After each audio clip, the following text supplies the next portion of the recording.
The credo of the chair for laser technology at Aachen University is tailored light. Tailored light to the corresponding application, which means in terms of space, that is focusability, time, that is pulse duration and frequency, and spectrum, frequency, the color of the laser light. In the next session, we will take care about the temporal quality of laser light, that is tailored light in terms of pulsing.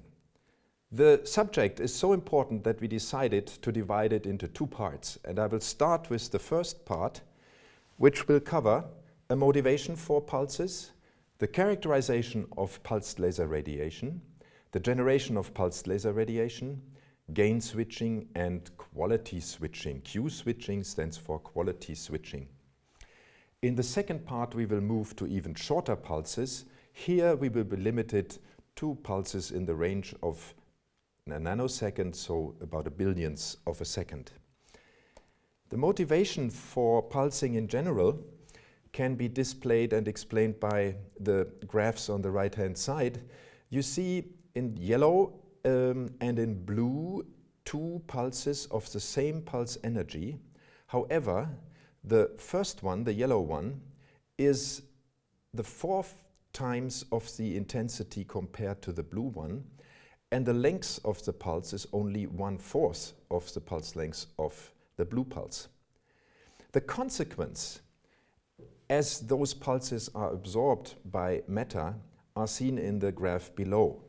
Here you can see that the temperature for the shorter pulse is 2 times higher compared to the pulse which has only 1/4 of the pulse intensity.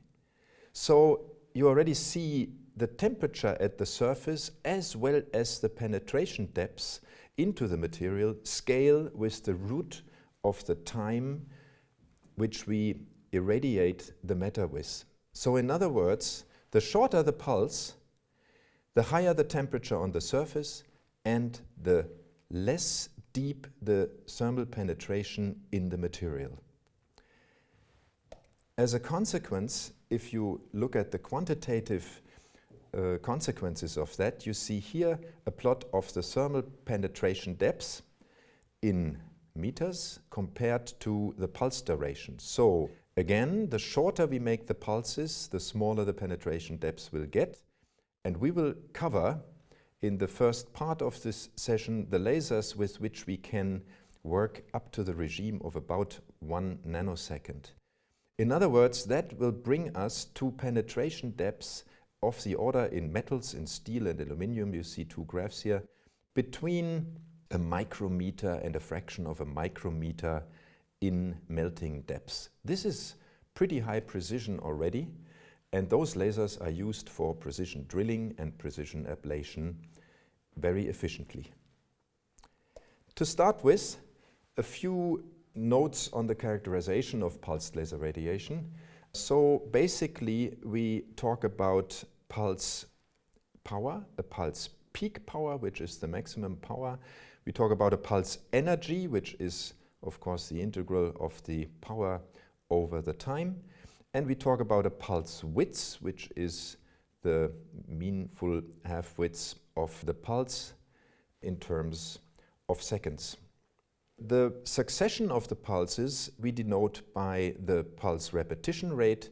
In this case, the rep rate is just 1 over the period between two pulses when they appear on the surface. So, an example for typical laser parameters is listed here. The rep rate of 1 kilohertz with a pulse energy of 1 millijoule will correspond to a pulse duration of 10 nanoseconds.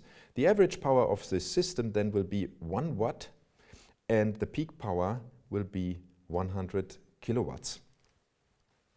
So after this motivation and characterization, we will now look into the several systems, how they produce the pulses and how the pulses come about in a laser resonator. To start with, we look at gain switching, and you may remember from our video on the rate equations that the rate equations are very simple. We have the time derivative of the inversion, the population inversion, and we have the time derivative of the photon density, and those two differential equations describe the whole story of the formation of laser energy in the resonator. As a consequence, if we now pulse, you see here is the gain, which is pulsed in a rectangular way with a certain time constant.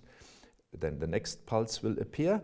And if you look at what happens to the population inversion and on the other hand of the output power, you see that there is some spiking, some oscillation in the beginning, and that is because the energy is shifting between the population inversion and on the other hand the photon density. So as you may expect, it will turn out that those two are exactly out of phase, so either the energy is in the inversion or it is in the photon density. If we look at this closer, you see it on the right-hand side.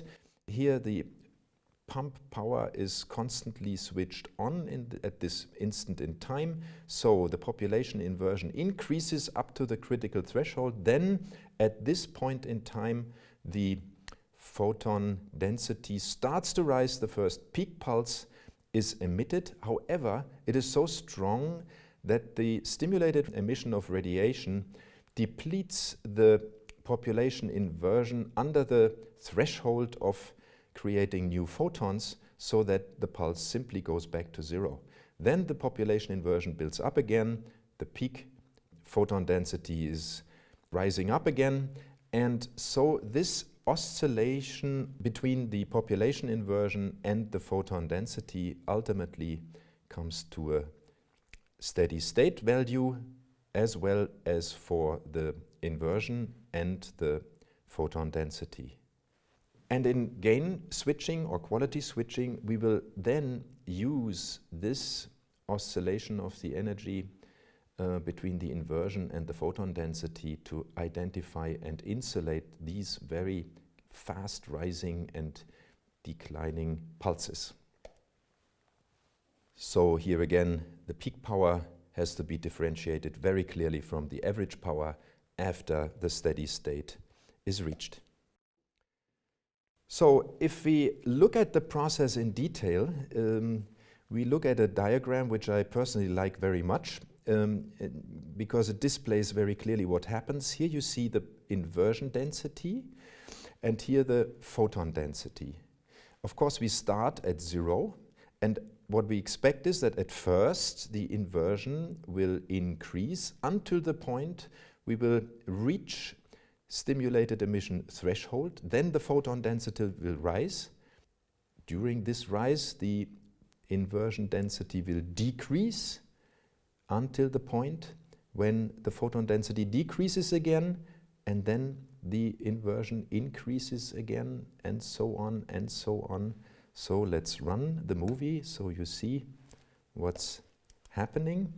So we start, and then cycle by cycle we approach step by step closer the values of steady state which are in the center of this graph.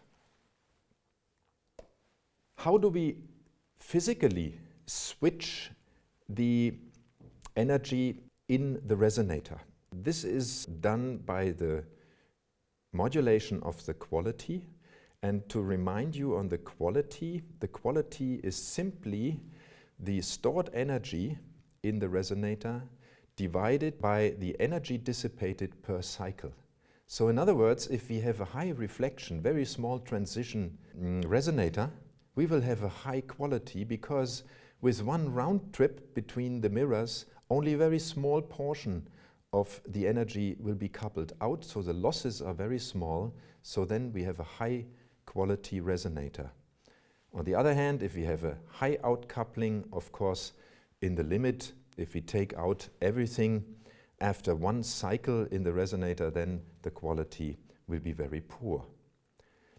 So, For the start of the laser, we modulate this quality, and this can be done by simply putting an attenuator into the resonator, into the cavity. So then the condition for a resonant buildup of the photons to a laser beam, to a coherent laser beam stimulated emission in the resonator is prohibited by the attenuator.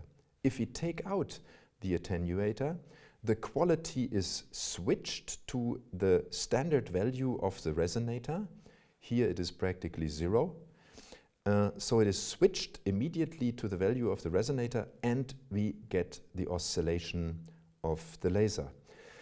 As a simple analogy, we plotted here a corresponding picture of a water tank. So if you fill a water tank continuously and you have a continuous loss, you will simply have the analogy to a single oscillating resonator, a laser resonator with an oscillation and an outcoupling of the beam.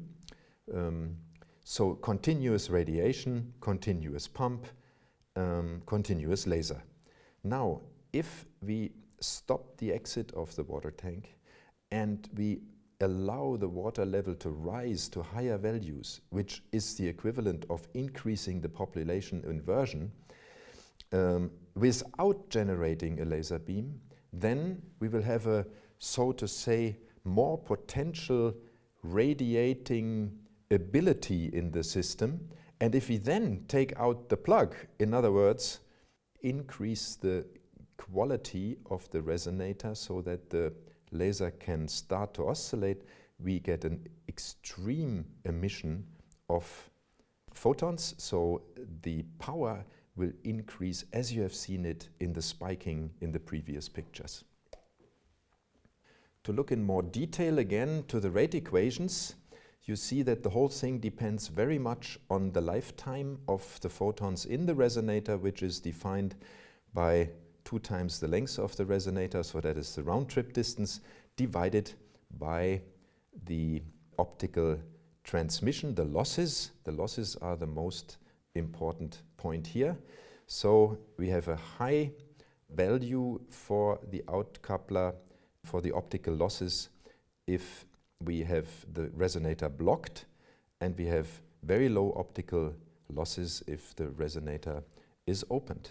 So in more detail, if the losses are increased spontaneously, the quality of the resonator will decrease. And that means we will have no emission of photons, so all the pump power will go into the increase of the population inversion. And when we stop the losses and allow the resonator to start, so the quality increases, then we get immediately the formation of the photon pulse.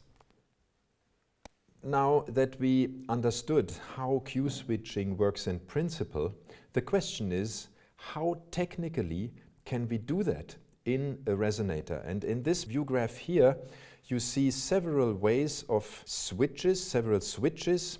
The easiest one is a punch disc where we have holes and no holes. So we have transmission and losses depending on the frequency of revolution. Then we have an acousto-optical device which uses sound waves, an electro-optical device which uses the change of the direction of polarization. I will go into more detail on these two in a second. And so to say, the automatic version of a switch is a satural absorber. In this case, the incoming photons are matched, or the material of the satural absorber is matched to the frequency of the incoming photons, such that we get full absorption.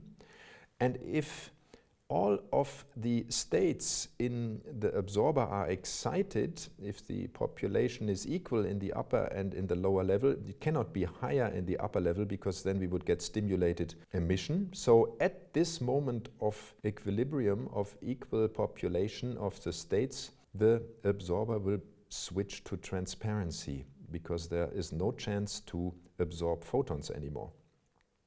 This is a very elegant switch because it is passive, it is self-operating, we don't need to trigger it. let's take a closer look at the individual ways. Here you can see the function of an acousto-optic modulator. In this case, we apply an oscillating electromagnetic field to a transducer which generates a sound wave in a crystal which is placed in the cavity. And this sound wave is a resonant sound wave which leads to a modulation of the index of refraction, thus, so to say, an optical grating from the point of view of the laser beam. So as soon as we turn on this voltage, this oscillating voltage, we will get the grating and thus a strong diffraction out of the resonant plane of the laser, and so we switch the losses. If we have no sound, then of course we just have the crystal in the resonator and full transmission. Here you can see the details. Of course we choose the frequency of the sound wave such that we get a high efficient grating effect with respect to the incoming laser radiation. An electro-optical modulator is displayed here. What we need in the cavity then is two polarizers plus a Pockels cell. And the idea is that we have a linear polarized laser beam which, if we apply no change to the direction of polarization, of course is fully transmittent. Then, however, if we turn on the voltage in the Pockels cell, we get a corresponding change of the polarization of the radiation, and thus, if we choose it to be 90 degrees, a very efficient outcoupling at the second polarizer, and can modulate the losses and thus the quality of the resonator very efficiently. So now we understood how we can modulate the quality of a resonator and thus the resulting output power of the laser and generate pulses. And with these methods, depending on the active materials, the wavelengths, the systems, we can Q-switch lasers from, say, a few microseconds down to maybe sub-nanoseconds, billionths of a second. And to summarize, we again take a look at the picture we saw in the motivation. So if again you take a look at the pulse duration, we now know how to modulate, so to say, from CW down to values of about 1 nanosecond. So this is all the regime in which we can work with Q-switching. And if we now want even shorter pulses, the question is that possible? And how can we do that? And the answer is, yes, it is possible, and yes, we can do it. This is the domain, the world of the femtoseconds, which we generate by mode coupling.